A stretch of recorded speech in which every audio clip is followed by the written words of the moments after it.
છે કે જે એમાંથી લિક્વિડ બનવાનું છે એ લિક્વિડના આપણે બોક્સીસ બનાવી શકીએ, જે આપણે રોડ રસ્તા કે આપણે લાદી બનાવવા માટે ઉપયોગી કરી શકીએ.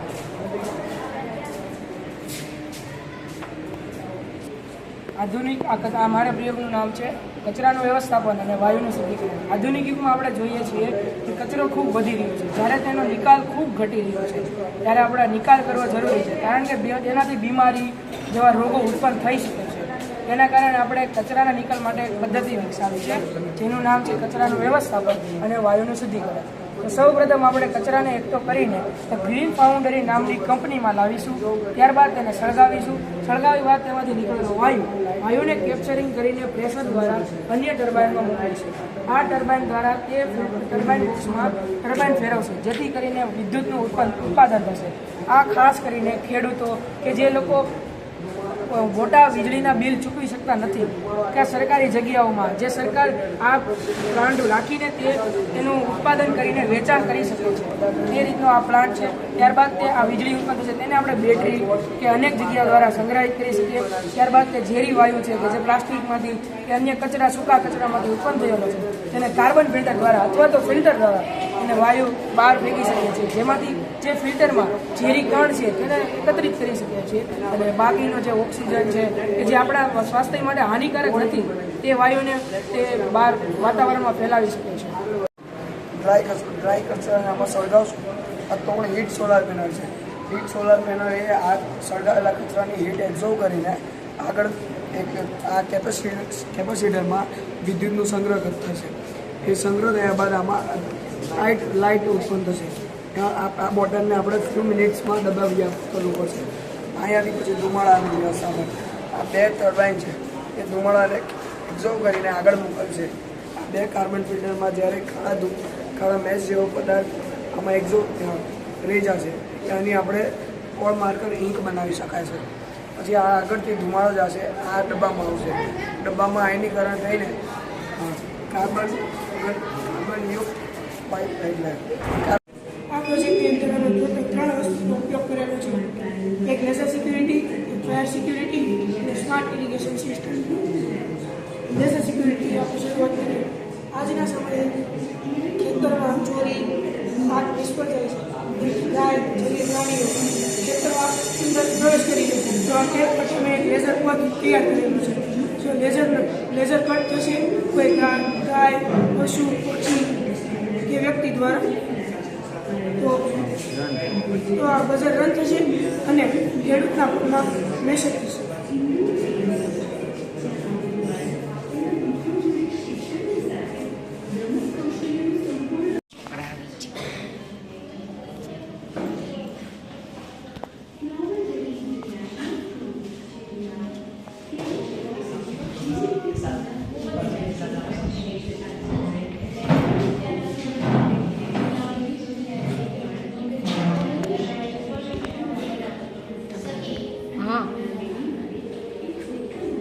આવી 1 મિનિટ. નમસ્તે, મેં ભારત ડિવાઇસ નામનો એક પ્રોજેક્ટ તૈયાર કર્યો છે.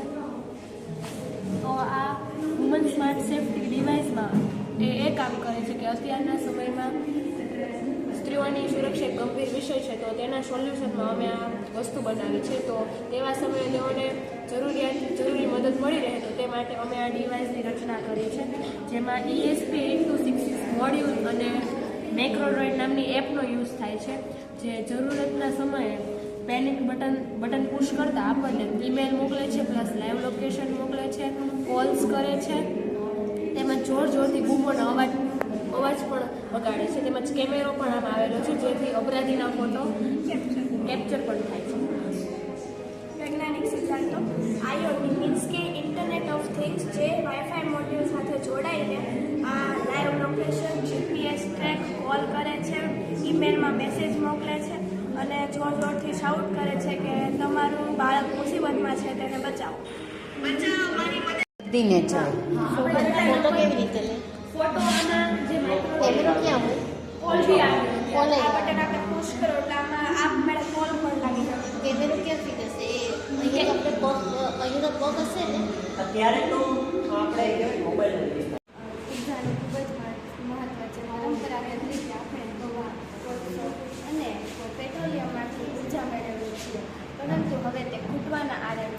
એનું એક શ્રેષ્ઠ ઉદાહરણ છે સૌર ઉર્જા. સૌર ઉર્જા એટલે સૂર્યપ્રકાશમાંથી મેળવાતી ઉર્જા. તેનું ઉદાહરણ છે સોલાર. આ તમે જોઈ શકો છો, આ છે નોર્મલ સોલાર અને આ છે અમરેલા સોલાર સિસ્ટમ. નોર્મલ સોલારમાં જ્યારે સૂર્ય પૂર્વમાંથી ઉગે છે ત્યારે તેને પૂરતી ઉર્જા મળે છે, પરંતુ જ્યારે આથમે છે ત્યારે તેને પૂરતી ઉર્જા મળતી નથી. તેવી રીતના અમરેલા સોલાર સિસ્ટમમાં જ્યારે સૂર્ય પૂર્વમાંથી ઉગે છે ત્યારે અને જ્યારે આથમે છે ત્યારે પણ તેને પૂરતી ઉર્જા મળી રહે છે. તે જગ્યા ઓછી રોકે છે. ભવિષ્યમાં સેન્સર અને મોટરના ઉપયોગથી આ ઓટોમેટિક સિસ્ટમ બની શકે છે. સેન્સર સૂર્યપ્રકાશની દિશા પારખે છે અને મોટર પેનલને તે દિશામાં ફેરવશે જેથી તે પૂરતી ઉર્જા મેળવી શકશે. છેલ્લે હું એટલું જ કહીશ કે વિજ્ઞાન અને રોબોટ બનાવવા નહીં, પરંતુ માનવ જીવનને આરામદાયક અને પર્યાવરણ મિત્ર બનાવવા પણ ઉપયોગી છે. સરસ. કરીએ ચાલો. મોટે થોડું બોલ જેટલા સંભળાય. નમસ્તે, મારું નામ ગગરિયા છે. અમારે ધોરણ 10માં ત્રિકોણમિતિના બે ચેપ્ટર થીટા 0 અંશ આપેલો હોય તો તેની કિંમત 0. ધારો કે સાઈન થીટા 30 અંશ આપેલો હોય તો 30 અંશની નીચે 0 અંશ એટલે 2. એકના છેદમાં 2. ધારો કે સાઈન થીટા 45 અંશ આપેલો હોય તો 45 અંશ આપેલો હોય તો તેની નીચે 30 અંશ અને 60 અંશ એટલે કે વર્ગમૂળ 2 છેદમાં 2 એટલે કે 1 છેદમાં 2. ધારો કે સાઈન થીટા 60 અંશ આપેલો હોય તો સાઈન થીટા બરાબર સામેની બાજુના છેદમાં કર્ણ, કોસ થીટા બરાબર પાસેની બાજુના છેદમાં કર્ણ, ટેન થીટા બરાબર સામેની બાજુના છેદમાં પાસેની બાજુ. સૂત્રનો ઉપયોગ કરી શકે છે. ત્રિકોણ ABCમાં AB બરાબર 1.5 હોય ખૂણો B બરાબર 90 ખૂણો C બરાબર 30 અંશ થાય તો sine theta sine C AB ના છેદમાં AC, સાઈન 30 1.5 છેદમાં AC, સાઈન 1 છેદમાં 2 1.5 છેદમાં AC. તે છેલ્લે નીચે ઊભો છે ત્યાં અવછેદમાં મને છે. ધારો કે ઉપર નીચે તરફ જોઈ રહ્યો નીચે ઊભો છે ત્યાં અવછેદ ઉપર આ રેખાને દ્રષ્ટિ રેખાને વચ્ચેની રેખાને ક્ષિતિજ રેખા પૂછશે બહુ. અમારી પૃથ્વીનું નામ છે આધુનિક ખેતી.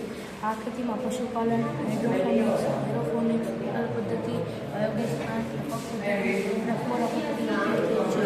પશુપાલન દ્વારા રોજિંદા જીવનમાં દૂધ, ઈંડા વગેરેનો ઉપયોગ કરીને ખેડૂતો આર્થિક વિકાસ તરીકે પોતાના ઉત્પાદનમાં વળતર મેળવી શકે છે. ત્યારબાદ રહેલો વેસ્ટ બાયોગેસ પ્લાન્ટમાં જઈને મિથેન ગેસ ઉત્પન્ન કરે છે અને તે ઘર વપરાશમાં ઉપયોગી છે. એમાંથી વધતો વેસ્ટ તે ખેતરમાં આપણે પ્રાકૃતિક ખાતર તરીકે ઉપયોગ કરી શકીએ છીએ. આ છે હાઇડ્રોફોનિક્સ ખેતી, જેમાં વિશેષિત પાણી એટલે કે પોષકયુક્ત પાણી વહન થતું રહે છે અને તેનાથી વનસ્પતિએ તેના મૂળમાં પોષણ મેળવી લે છે. તેથી વનસ્પતિની વૃદ્ધિ ઝડપી થાય છે અને જમીનની જરૂર પડતી નથી. આ છે એરોફોનિક્સ ખેતી, જેમાં જમીનની જરૂર પડતી નથી. જેમાં હવા અને સંદેશો મોકલશે, જેનાથી જો પાણીમાં ભેજની માત્રા ઓછી હશે અને જો પાણીની જરૂર હશે માટીમાં, તો પછી ત્યાંથી મોટર પંપ શરૂ થશે, જેનાથી માટીમાં ઓટોમેટિક પાણી આવશે, જેનાથી ઓટોમેટિકલી પાણી અપાશે. જેનાથી આપણે જો બહુ લાંબા સમય સુધી આપણે બહાર જવાનું થાય અથવા આપણે ખેતરમાં કોઈ પણ કારણોસર ન જઈ શકીએ તો તેનાથી પાકને કોઈ પણ પ્રકારનું નુકસાન ન થાય અને પાકને રોંગે રીતે પાણી મળતું રહે, જેનાથી પાકની ગુણવત્તા સારી રહે અને પાણીની પણ બચત થાય. આ પીએચ માપક્રમ છે, જેના દ્વારા આપણે જમીનમાં કેટલી પીએચ છે તે માપી શકીએ. આજના ખેડૂતોમાં ઘણા બધા ખેડૂતો અભણ હોય છે, જેને પૂરતું જ્ઞાન ન હોય અને ગમે તે ખાતરનો ઉપયોગ કરી લે છે, જેનાથી પાકમાં ઘણું બધું નુકસાન થાય છે. જેનાથી આપણે આ પીએચનો ઉપયોગ કરીએ અથવા પીએચ માપક્રમ ન હોય તો આપણે પીએચ પેપરનો પણ ઉપયોગ કરી શકીએ છીએ, જેનાથી જમીનમાં કેટલી પીએચ અને કઈ પીએચમાં કેટલો પાક લેવો તેના વિશે છે.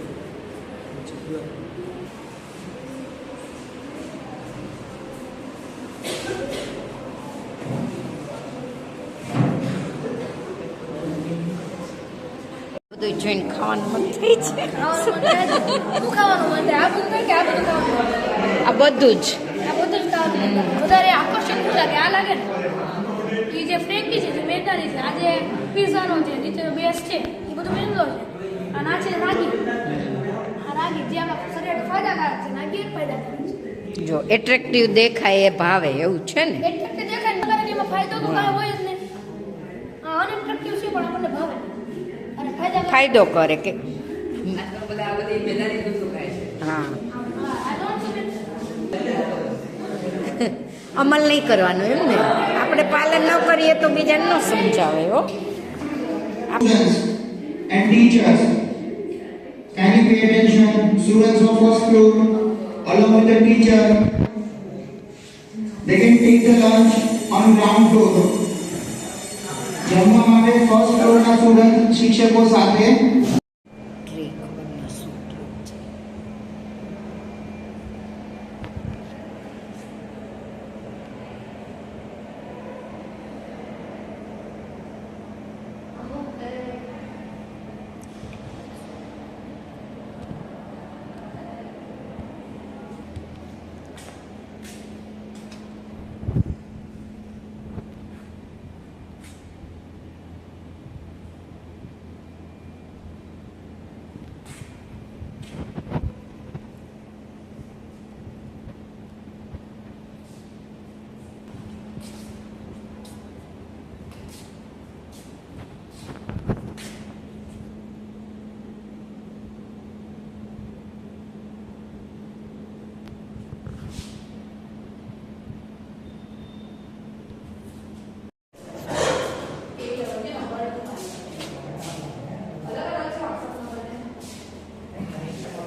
એક પાઇઝો ટેકનોલોજી છે આનો પાઇઝો ટેકનોલોજી એક પ્લેટ આવે એમાં જે આયન હોય ને અણુ એ ત્રાંસા ગોઠવાયેલા હોય પરંતુ આપણે એના પર આમ દબાણ આપીએ ને એટલે પ્રેશરના લીધે જે સીધા થઈ જાય. ધન ભાર હોય ને તે ધન બાજુ અને ઋણ બાજુ જાય એનાથી આપણે ઇલેક્ટ્રિક ઉત્પન્ન કરી શકીએ છીએ.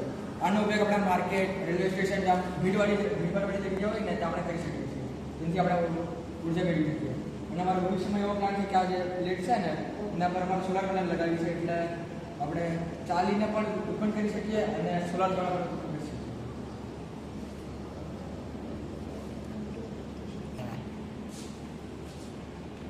આ લોકોના બહુ બધા કેટલા કયા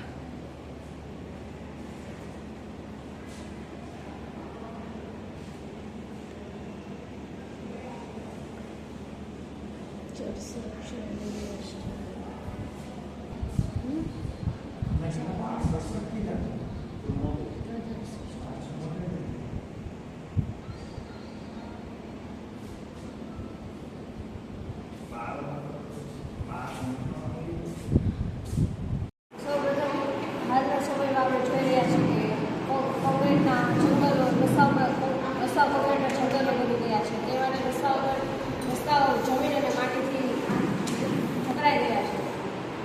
જે જમીન રસ્તા વડે ઢંકાઈ જાય છે તો એના કારણે જે વરસાદનું પાણી છે એ જમીનમાં ઉતરતું નથી અને જે રસ્તા છે તેમાં વરસાદનું પાણી ભરાઈ રહે છે તેના લીધે રોડને પણ નુકસાન થાય છે અને જે પાણી છે ખાબોદ ક્યાંય છે આવો રોડ અત્યારે હાલમાં છે કે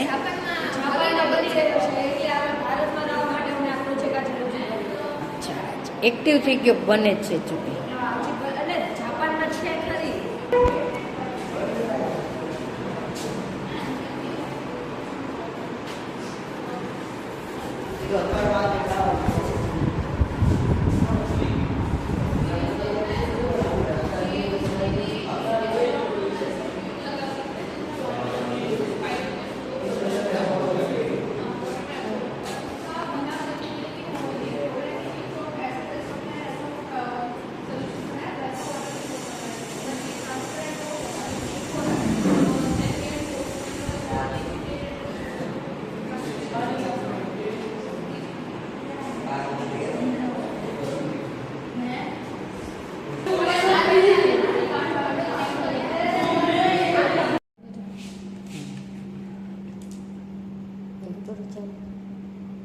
ચાલો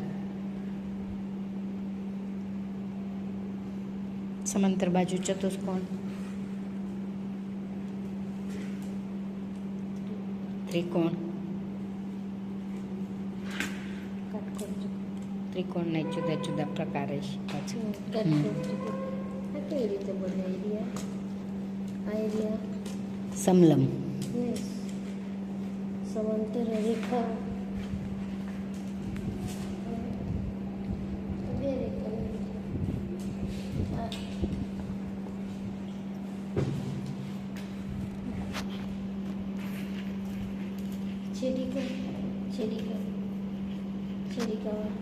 બે છેદી કથી ઉપર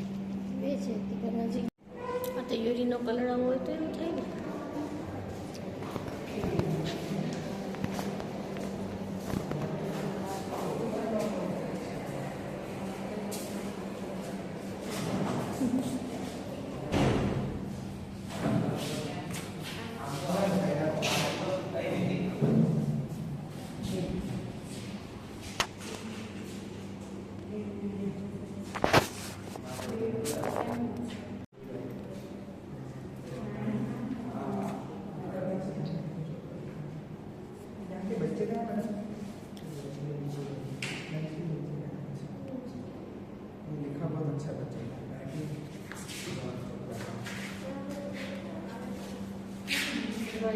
ટીચર પાસે લખાયું હશે.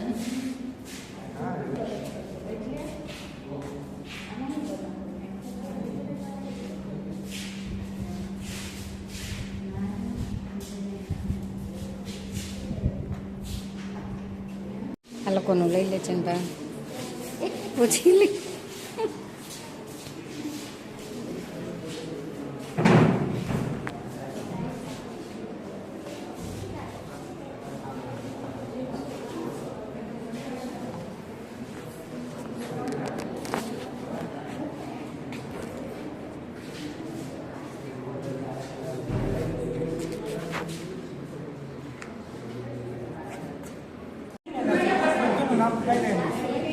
हमारा આ પ્રોજેક્ટ દ્વારા બે કોન્સેપ્ટ સમજાવવા જઈ રહ્યા છે. હાઈવે પર ચાલતા વાહનો દ્વારા વિના મૂલ્યે અને પ્રદૂષણ રહિત વીજ ઉત્પાદન અને પૈસો ગ્રીન એનર્જી એટલે પર્યાવરણને નુકસાન કર્યા વગર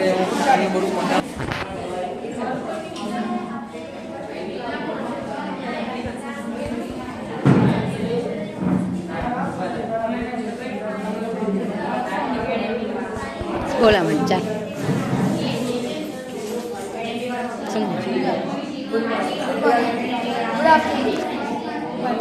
ગમે ત્યાં રસ્તા પર કચરો મેદાનમાં કચરો નાખી દે છે તે માટે આ પ્રોજેક્ટ બનાવવામાં આવ્યો છે. આપણે કચરાને એકઠો કરવાનો છે અને અહીંયા સળગાવવાનો છે. તેને સળગાવવાથી આગ ઉત્પન્ન થશે અને તેનો જે પ્રકાશ છે તે આ આજુબાજુમાં જે સોલાર પેનલ છે તે એબ્ઝોર્બ કરશે અને જેવો તે એબ્ઝોર્બ કરશે તેનાથી એનર્જી ઉત્પન્ન થશે એટલે કે વીજળી ઉત્પન્ન થશે. વીજળીને આપણે નળી આંખે જોઈ શકતા નથી તેથી અહીંયા એલઈડી લગાડેલી છે. હવે તમે જોઈ શકો છો કે અહીંયા એલઈડી ચાલુ થઈ ગઈ છે અને આપણે એવું અનુમાન લગાડીશું કે એનર્જી ઉત્પન્ન થાય છે. પછી આપણે સળગાવી તો ખરી પણ તેનું પ્રદૂષણ થયેલું છે તેની માટે આ સિસ્ટમ બનાવવામાં આવે છે. તો અહીંયા આવું છે.